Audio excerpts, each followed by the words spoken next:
네, 현행과 같은 경호처를 폐지하자는 법안 발의 기자회견입니다. 대통령 경호처가 내란 수계 윤석열의 사병 집단이자 친위 조직으로 전락했습니다. 일개 정부 조직에 불과한 경호처가 헌법에 따른 내란죄 수사를 위해 법원이 발부한 영장 집행을 막을 근거는 어디에도 없습니다. 민주주의 시대에 있을 수 없는 일입니다. 영장 집행을 막는데 박종준 경호처장이 앞장서고 있습니다. 박종준 처장은 똑똑히 들으십시오. 지금은 권위주의 군사 독재 정권 시절이 아닙니다. 하물며 고려 무신 정권 시대도 아닙니다. 경호처장은 권력의 2인자가 아니며 대통령 경호처는 법 위에 군림할 수도 없습니다. 경호처 직원 역시 내란 수계를 보호하는 데 동원될 수 없습니다.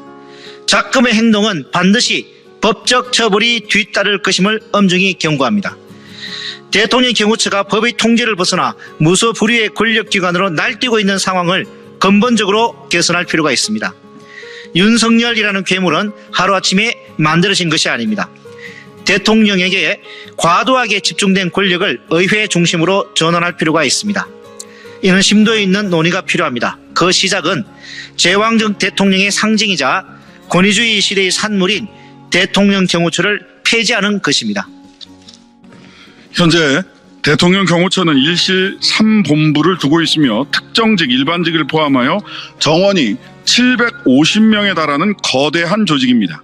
경호처장은 차관급으로 임명되고 있습니다.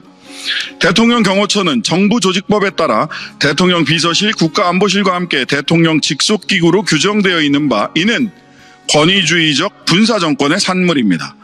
대통령 경호조직은 이승만 정부 시절인 1949년 경무대 경찰서 담당으로 출발하여 제2공화국까지 경찰이 대통령 경호를 맡았습니다.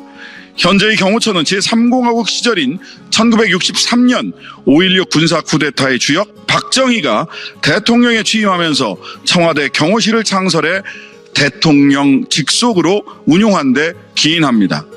군사정권 시절 대통령 경호조직은 막강한 권력을 행사하며 대통령 친위대로 기능하였으며 특히 경호실장은 주로 대통령 최측근인 군 출신으로 무소불위 권력으로 통했습니다. 박종준 경호처장은 본인을 군사독재 시절 경호실장으로 착각하고 있는 것 같습니다. 영국, 프랑스, 독일, 일본 등 해외 주요 국가들은 국가원수의 경호를 대부분 경찰 조직이 담당하고 있습니다. 별도의 대통령 경호 조직을 두고 있는 미국조차도 백악관 직속이 아니라 국토안보부 소속입니다. 주요 선진국 가운데 국가원수 경호 조직을 직속 기구로 운영하는 나라는 없습니다. 우리나라도 대통령 외에 국회의장, 국무총리, 대법원장, 헌법재판소장 등 주요 국가 요인에 대한 경호는 모두 경찰 조직이 담당하고 있습니다.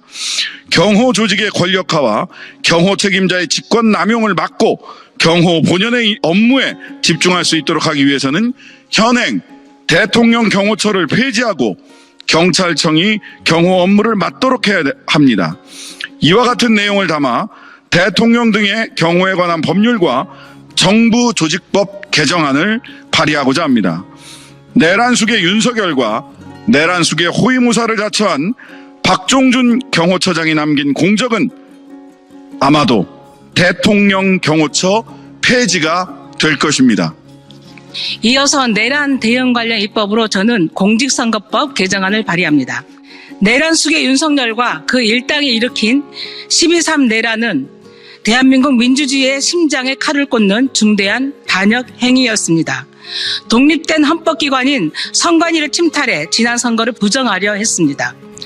별도의 체포제를 운영하여 국회의장 등 국가 주요 요인들을 납치 체포하려 했습니다.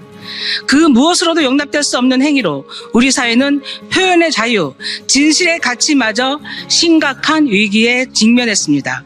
특히 부정선거 음모론은 독보서처럼 번지며 우리 사회를 혼란에 빠뜨리고 민주주의의 본질을 훼손하고 있습니다. 이는 단순한 허위사실 유포만이 아니라 고의적인 민주주의 파괴 시도입니다. 음모론자들은 표현의 자유라는 가면을 쓰고 국민의 신뢰를 악용해 자신들의 거짓 선동을 확산시켰습니다. 그들의 목적은 단 하나입니다. 정치적 실패와 무도, 무능, 무책임을 감추고 민주주의 요체인 선거를 무너뜨려 자신들의 독재적 야망을 실현하려는 것이었습니다. 계엄령이라는 위헌 위법적 폭거를 통해 민주주의를 파괴하려고 한 윤석열의 음모는 국민들의 저항과 민주주의의 굳건함 앞에 실패했지만 그 상처는 깊고도 아픕니다. 더욱이 그들의 음모는 아직 종결이 아닙니다. 언제든 다시 고개를 들어 제2, 제3의 윤석열을 만들어낼 수 있는 위험을 여전히 안고 있습니다. 한시가 급합니다. 음모론의 뿌리를 철저히 제거해야 합니다. 그래야 피땀으로 쌓아올린 우리 민주주의를 지킬 수 있습니다. 이를 위해 공직선거법 개정안을 발의합니다.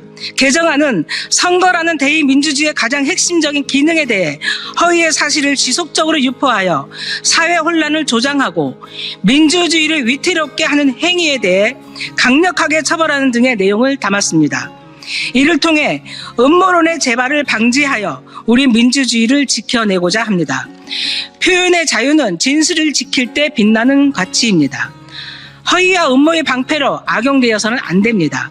부정선거 음모론과 같은 독버섯이 우리 사회에 다시는 자라지 못하고 민주주의가 더 굳건히 성장할 수 있도록 조국혁신당이 변함없이 진력하겠습니다. 공직선거법 개정안이 통과될 수 있도록 국민과 언론인 여러분들의 많은 관심과 지지를 부탁드립니다. 감사합니다.